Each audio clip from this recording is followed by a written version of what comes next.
دوستوں آج کی ویڈیو ان لوگوں کے لیے ہے جو یہ سمجھتے ہیں کہ اگر ہم روزہ رکھیں گے تو ہمارا جسم کمزور پڑ جائے گا یا ذہنی اور دماغی طاقت کمزور ہو جائے گی۔ تو میں ان لوگوں سے بتا دوں کہ ایسا کچھ نہیں ہے۔ آج میں آپ کو حضور پاک صلی اللہ علیہ وسلم اور اللہ کے احکامات کی نظر میں آپ کو روزے کے متعلق جسمانی اور روحانی فوائد بتاؤں گا۔ میں امید کرتا ہوں کہ آپ کو یہ سب بہت پسند آئے گا۔ چلیے ویڈیو شروع کرتے ہیں۔ دوستوں ویڈیو شروع کرنے سے پہلے میری تمام دوستوں سے التماس ہے کہ وہ لوگ جو میرے چینل پر نئے ہیں میرے چینل کو سبسکرائب کر لیں اور ساتھ ہی بیل آئیکن کو بھی پریس کر دیں تاکہ ہماری نئی آنے والی ویڈیوز آپ تک بر وقت پہنچ سکے۔ ابو عبد الرحمن عبداللہ بن عمر بن خطاب رضی اللہ تعالیٰ عنہ سے روایت ہے، وہ فرماتے ہیں کہ میں نے رسول اللہ صلی اللہ علیہ وسلم کو فرماتے ہوئے سنا ہے کہ اسلام کی بنیاد 5 چیزوں پر رکھی گئی ہے: گواہی دینا کہ اللہ کے سوا کوئی معبود نہیں اور محمد صلی اللہ علیہ وسلم اللہ کے رسول ہیں، نماز قائم کرنا، زکوٰۃ دینا، بیت اللہ کا حج کرنا اور رمضان المبارک کے روزے رکھنا۔ ان پانچوں ارکان کو دین اسلام میں بنیادی حیثیت حاصل ہے، اسی لیے حضور اکرم صلی اللہ علیہ وسلم نے اس حدیث میں فرمایا اسلام کی بنیاد ان 5 چیزوں پر ہے، جس کا مفہوم یہ ہے کہ ان کی عدم موجودگی میں امارت ہی سرے سے غائب ہو جائے گی۔ یہاں تک کہ دوستی اور دشمنی کا معیار بھی رسول اللہ نے انہی ستونوں پر رکھا ہے، جو ان پر عمل کرے گا اسی کے جان و مال کے تحفظ کی ضمانت دی جائے گی۔ اسلام کی نظر میں اس کا رمضان المبارک کے 1 مہینے کا روزہ رکھنا ضروری ہے۔ ہر عاقل و بالغ صحت مند اور باشعور مسلمان مرد عورت پر روزے رکھنا فرض ہے۔ سحر صادق سے لے کر غروب آفتاب تک کھانے پینے اور نفسانی خواہشات پر کنٹرول رکھنے کا نام روزہ ہے۔ روزہ انسان کو متقی اور پرہیزگار بناتا ہے۔ روزے سے جفاکشی، صبر و تحمل اور ناداروں سے ہمدردی کے جذبات پیدا ہوتے ہیں۔ یہ محض ایک مذہبی فریضہ ہی نہیں بلکہ یہ بے شمار جسمانی اور روحانی فوائد بھی عطا کرتا ہے۔ روزے کے عمل میں انسان کے لیے بے شمار جسمانی اور روحانی فوائد کے باعث روزہ رکھنا ایمان و عمل کا جزو قرار دیا گیا ہے۔ خدا پاک کی یہ حکمت عملی بنی نوع انسان سے محبت اور اس کی حقانیت کا منہ بولتا ثبوت ہے۔ روزے کی فرضیت کے بارے میں اللہ تعالیٰ نے ارشاد فرمایا، ترجمہ: اے ایمان والو، تم پر اسی طرح روزے فرض کیے گئے ہیں جیسے تم سے پہلے لوگوں پر فرض کیے گئے تھے تاکہ تم پرہیزگار بن جاؤ۔ احادیث نبی صلی اللہ علیہ وسلم نے بھی روزے کی فرضیت و فضیلت کو خوب اجاگر کیا ہے۔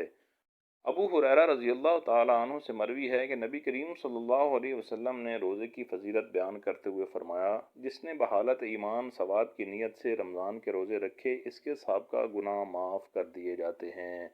حضور نبی اکرم صلی اللہ علیہ وسلم نے ارشاد فرمایا، روزہ جہنم کی آگ سے ڈھال ہے، جیسے تم میں سے کسی شخص کے پاس لڑائی کی ڈھال ہو۔ حضرت ابو ہریرہ رضی اللہ تعالیٰ عنہ سے مروی ہے کہ حضور نبی کریم صلی اللہ علیہ وسلم نے فرمایا، آدم کے بیٹے کا ایک نیک عمل 10 گنا سے لے کر 700 گنا تک آگے جتنا اللہ چاہے بڑھایا جا سکتا ہے۔ اللہ تعالیٰ نے فرمایا، روزہ اس سے مستثنیٰ ہے کیونکہ وہ میرے لیے ہے اور میں ہی اس کی جزا دوں گا۔ قرآن و حدیث میں روزے کی اس قدر فضیلت و اہمیت کے مندرجہ ذیل اسباب ہیں۔ پہلا سبب، روزہ لوگوں سے پوشیدہ ہوتا ہے، اللہ کے سوا کوئی نہیں جان سکتا، جبکہ دوسری باتوں کا یہ حال نہیں کیونکہ ان کا حال لوگوں کو معلوم ہو سکتا ہے۔ اس لحاظ سے روزہ خالص اللہ تعالیٰ کے لیے ہی ہے۔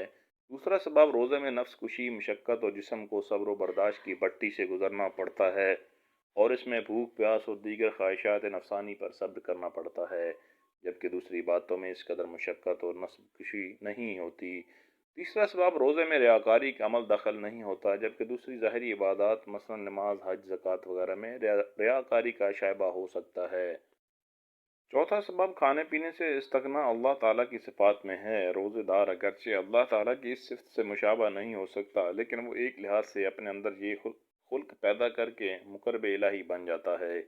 پانچواں سبب، روزے کے ثواب کا علم اللہ تعالیٰ کے سوا کسی کو نہیں، جبکہ باقی عبادات کا ثواب کو رب تعالیٰ نے مخلوق پر ظاہر کر دیا ہے۔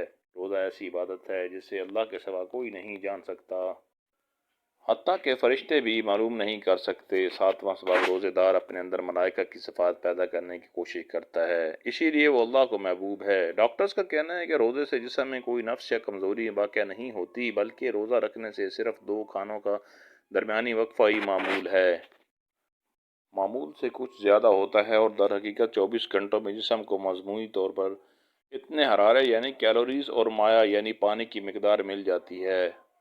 جتنی روزے کے علاوہ دونوں دنوں میں ملتی ہے، میڈیکل سائنس کی روشنی میں روزہ رکھنے سے مندرجہ ذیل طبی فوائد حاصل ہوتے ہیں۔ روزے سے جسم میں موجود زہریلے مادوں کی صفائی ہوتی ہے۔